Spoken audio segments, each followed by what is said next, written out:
The Holy Gospel according to John. Glory to you, O Lord. The next day, Jesus decided to go to Galilee. He found Philip and said to him, "Follow me." Now, Philip was from Bethsaida, the city of Andrew and Peter. Philip found Nathanael and said to him, "We have found him about whom Moses in the law and also the prophets wrote, Jesus, son of Joseph, from Nazareth." Nathanael said to him, "Can anything good come out of Nazareth?" Philip said to him, "Come and see." When Jesus saw Nathanael coming toward him, he said of him, "Here is truly an Israelite in whom there is no deceit." Nathanael asked him, "Where did you get to know me?" Jesus answered, "I saw you under the fig tree before Philip called you." Nathanael replied, "Rabbi, you are the Son of God. You are the King of Israel." Jesus answered, "Do you believe because I told you that I saw you under the fig tree?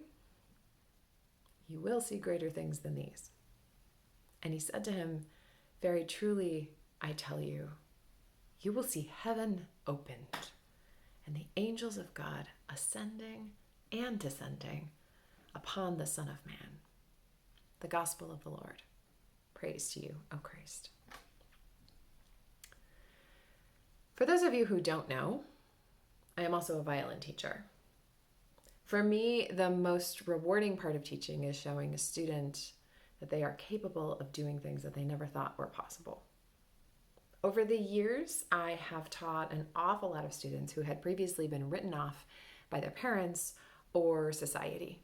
I've taught kids who were told they must have a coordination problem or who were convinced they couldn't carry a tune in a bucket. I've taught kids in a free program whose schools weren't deemed worthy of receiving enough funding to sustain their own music programs. Every time a child realizes that the way to get from here to there is all the steps in between, and that those steps are in fact manageable, the whole world seems to be opened up to them.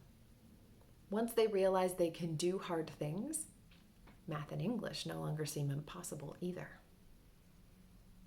If you teach anything, whatever it is, you know there are tons of steps between the beginning and mastery. You also know that people can find joy in a skill at various levels of proficiency. You don't have to be an expert musician for violin to bring joy to your life. You don't have to be an expert carpenter to enjoy woodworking. You don't have to be an Olympic sprinter to enjoy running. You don't have to have a degree in theology to follow Jesus. Being able to do the thing, whatever that thing is, involves experience. Anyone who embarks on a journey of learning knows that they can't just imagine doing the thing, they have to actually do it. And anyone who has been told something is too hard for them will not learn they are capable unless they try. Impatience often sets in, however, when a student wants to skip to the part where they're awesome. What people, young or old, don't get is that you have to engage in the whole journey. You have to actually experience the learning in order to internalize it. You have to experience the struggles and the challenges and the frustrations, realizing that the work doesn't ever end. It just changes. When Nathanael asks, "Can anything good come out of Nazareth?" Philip replies, "Come and see."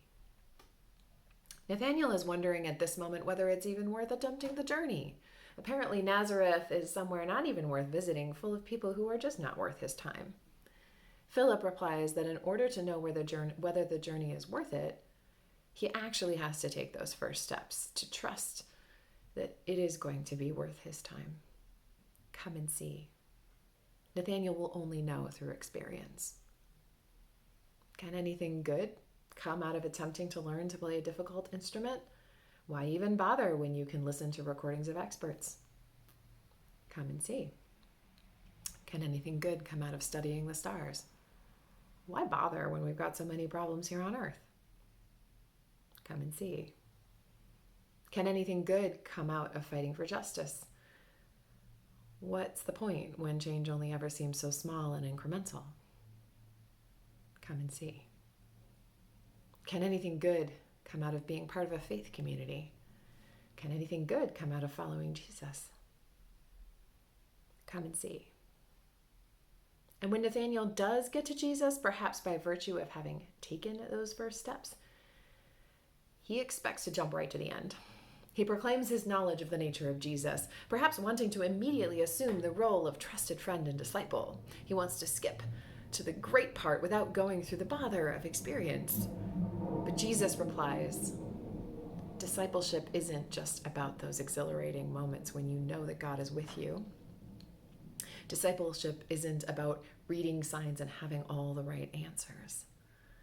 Discipleship is about the journey, about accompaniment along the way, about the knowledge that we will mess up, and Jesus will still be right there with us, teaching us, helping us to become better disciples and better humans.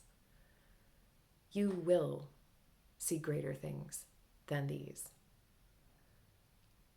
Nathanael wanted to skip straight ahead to the part where he was awesome, to being a knowledgeable disciple who got it and who was in. And good for him for his enthusiasm, his willingness to be on board. But Jesus knew that the journey of a disciple is a long road, and that discipleship isn't about just having those mountaintop moments of clarity. It's about journeying through the small steps and the frustrations and the challenges and the days when you just don't know whether it's even worth it. Discipleship is about accompaniment, not about skipping to the end. The events at the Capitol on January 6th still have many of us reeling in disbelief and anger, especially as more and more details are surfacing. And yet, despite all the horror and the difficulty, can anything good come out of that event?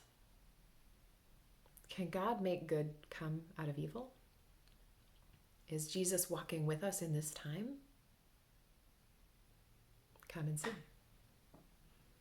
We are waiting and watching through these next days, knowing that this time will be difficult, intense for all of us and for our country. Come and see. There is no way to skip through this part of the journey. But Jesus promises to be with us through it all, guiding us in our own discipleship, showing us how to accompany each other, showing us how to be Christ-like, living into the promise we all share as people named and claimed by the God who created each one of us. Come and see. Amen.